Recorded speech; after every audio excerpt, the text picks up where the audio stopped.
About the audience, I had a dream that there were hundreds of you going bananas for me and laughing and clapping and celebrating, but not because I was something else up there, but because I was finally starting to get it. About getting it, in the other dream, several months later, there was a giant oval tub, and I had a square shovel, and inside the tub was a bunch of blubbery crud. It was called blubber crud. I know because my dream told me. We will refer to it as shit. So there I was with my square shovel in an oval tub, shoveling shit, and having a little trouble getting into the oval part because it was a square shovel. And a voice inside my head said, dude, this is your dream. And I went, oh yeah, cool. So so I immediately oval shovel in my hands so that I could just, get very easily right in there to clean it all out. And so there I was with my oval shovel, easily shoveling shit. And the voice came back and went, no, dude, this is your dream.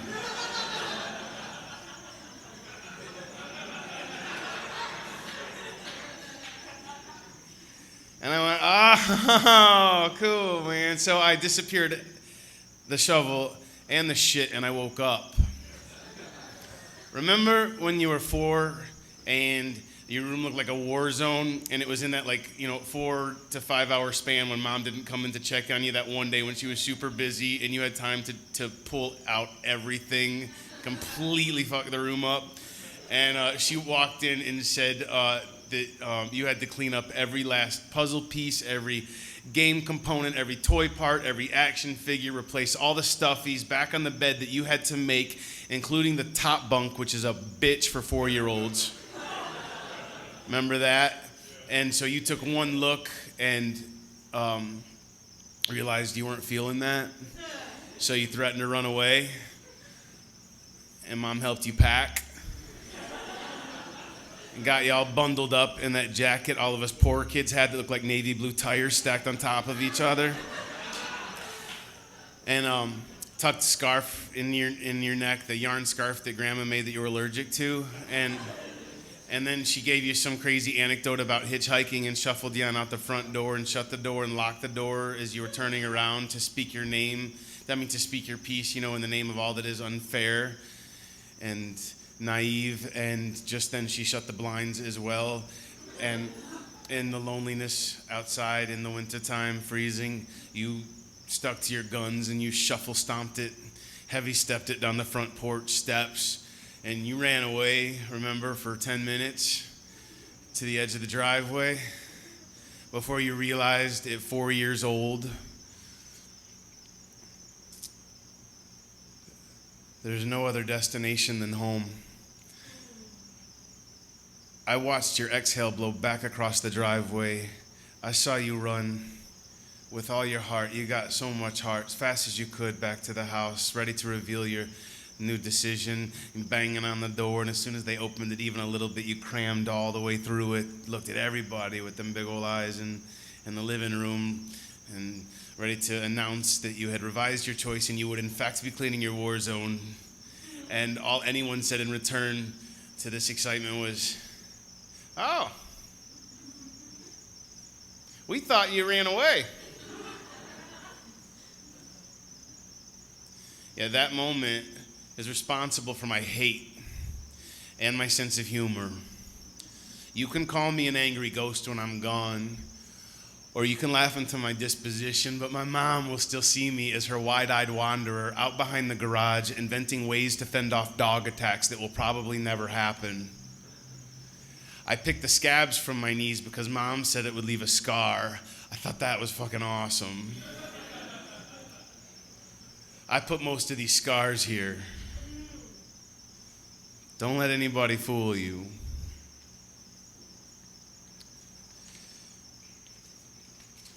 My closest friends have watched me beat this brain senseless for as long as I can remember, banging it against my heart, admitting to combing through the loose skin, making a bloody mess, admitting to every recognizable mistake in an effort to come cleaner, frenetic attempts to get it right, pseudo-heal this babbling body, swab around inside another wide-opened wound, hyper-considerate hate wad, the knife fight in my ego. I know what cards I showed you. I know whose tables they're on. I know how often they've laid there alone.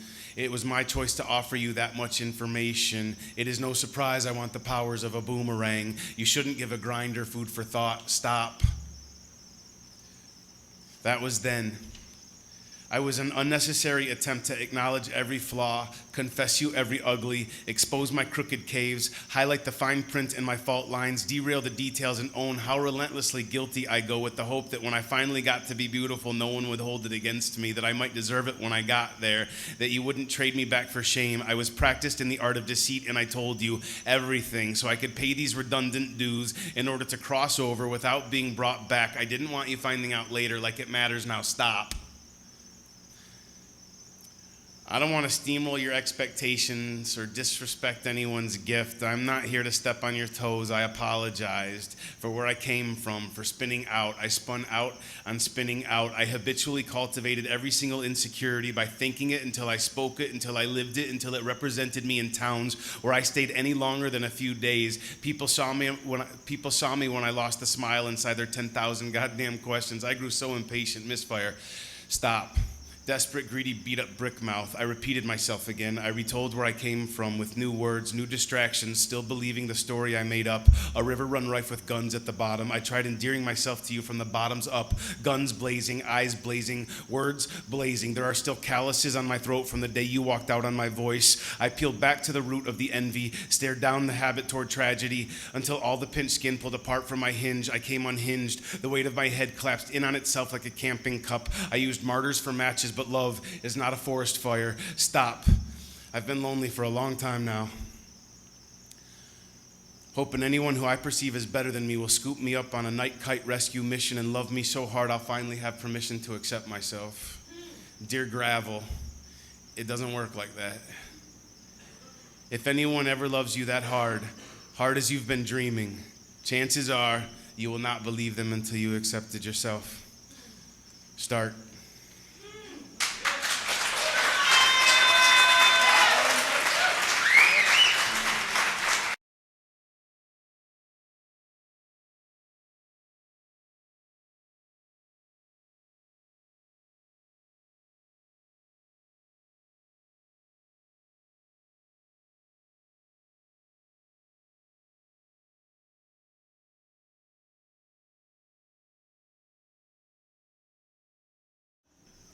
Gandhi's autobiography is on my pillow.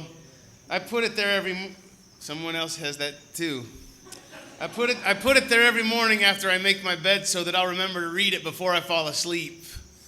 And I've been reading it for 6 years. I'm on chapter 2. Gary Netze gave me a book when he left my house one time. I don't remember the name of it exactly, but I think it was called something like Kid, You Are Seriously Codependent. He thought I might want to flip through and learn about that. I feel like it's more important to finish Gandhi's autobiography first. I keep forgetting to put focus on my to-do list. I keep forgetting to wander and have fun. I know I'm transparent, but my insecurities are in all the right places. So go ahead, New York City, arch. Have a look. When I was a child, I would chase my babysitter around the house, viscerally sounding out the end of the letter L.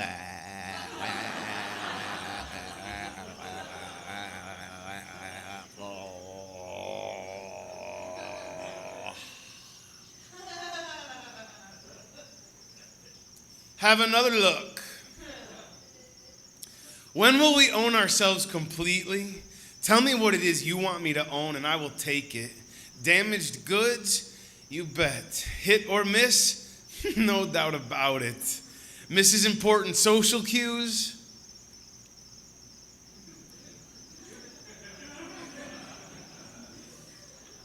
Yes. I do. I'm dirty underneath the light, pale on the backside of my bright, and I feel a little bit stupid about learning a language whenever I see God, because that guy, so fast. My best friend can speak 6 languages. I still get pretty excited English took hold. Sometimes I don't feel like I'm doing my part on this planet. Sometimes I read without paying attention, hoping everything will just sort of sink in so that if I ever need the answers, you know, like on a test, my subconscious will somehow pull through for me. I talk too much. If you see me being quiet, don't ask me what's wrong. I'm just practicing. I often wonder if anyone died because of the pencil I handed to a prisoner at San Quentin State Penitentiary. He stuck it in his pocket. The point is, there are things wrong with us. There are things wrong with me, clearly.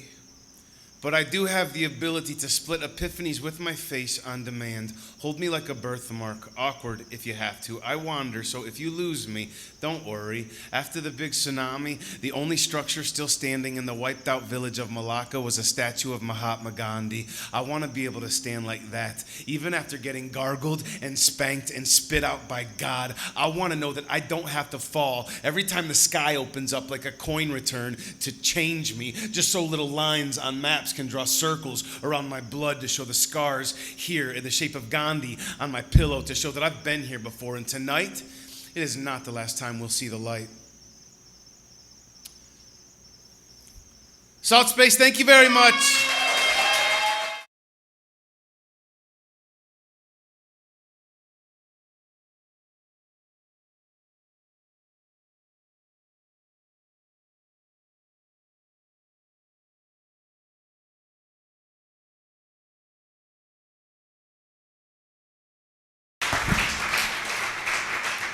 Let's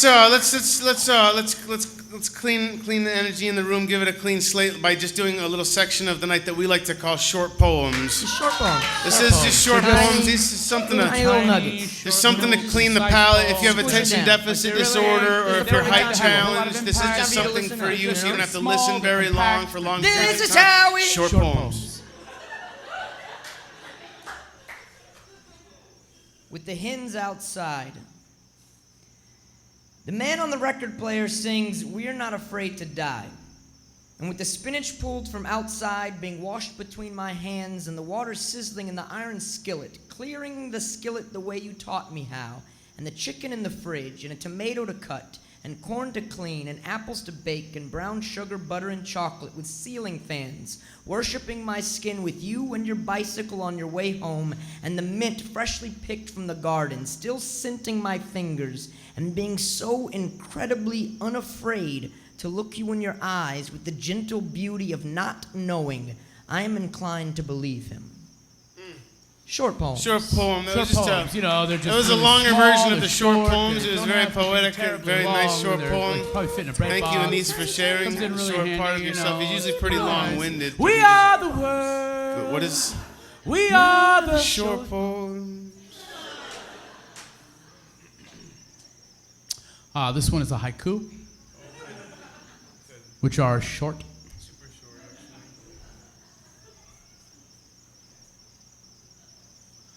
I am Mike McGee. I love women and free food. Running makes me sad.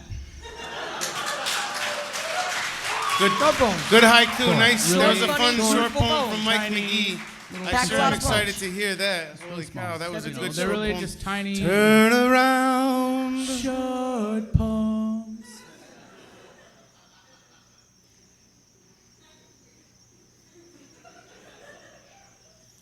Fellas, can we do two rounds of short poems? Because I kind of have an extra short poem I want to hear. Okay. I want to read my next real poem. He's very aggressive for us, fella. Fine. For a guy who lives in a Short teak. poems again. Okay, cool. This will be my first short poem, then. When I was a child, the first thing I would do upon entering someone's home is ask them where they kept the toys. If they say that they did not have any toys, I'd be like, what the fuck?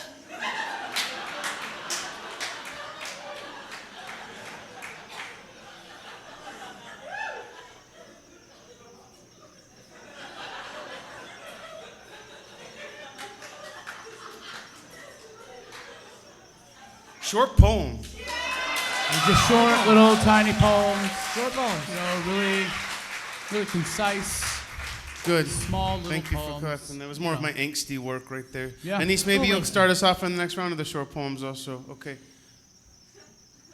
If there is a room inside of me with your name written in it, the language it is written in is a lovely one of figs and birds. The walls are all blue and at least one nothing but windows, holding a shelf of speckled stones. The light pours across the floors, and the trees outside, they burn with song. Short poems. More. Oh, okay. Yeah. Oh, tiny.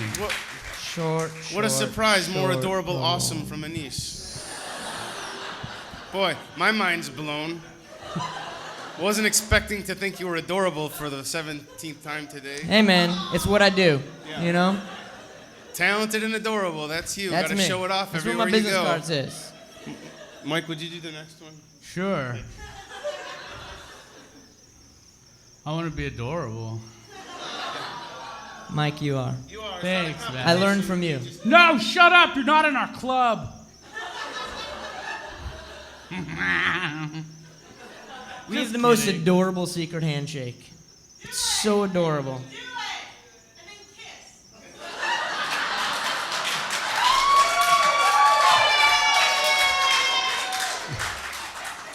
All the people who didn't care about poetry just perked up. They were like, it's gonna get real. It's gonna get really real.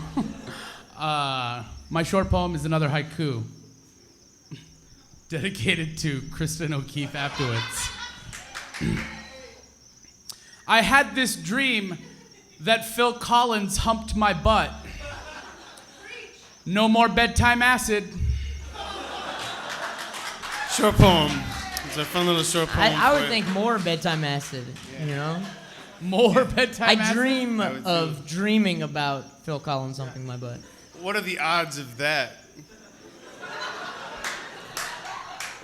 That I didn't link the whole title, but you had to. Short poems. This is a Against fine all Stu odds. Stu studio we're in. Should I? Fuck. Wow. Okay. Wow. No, it's my turn for a short poem. Yeah, it is your Okay. turn. That was I your have short a really, poem. I have a really appropriate short Yeah, I poem bet you following do. it. Stop. Stop. Where'd you get that shirt? Okay. Dress for less. I shop at Would you the get away from the Hobbit microphone? store. Because it only makes me want to eat comfort food. Bud.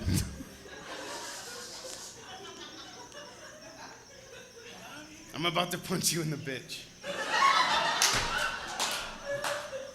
I will take you down. This is the final short poem, and then let's switch up the order on them so it gets crazy. Yeah, so it's not like the same order that it was. I'm gonna.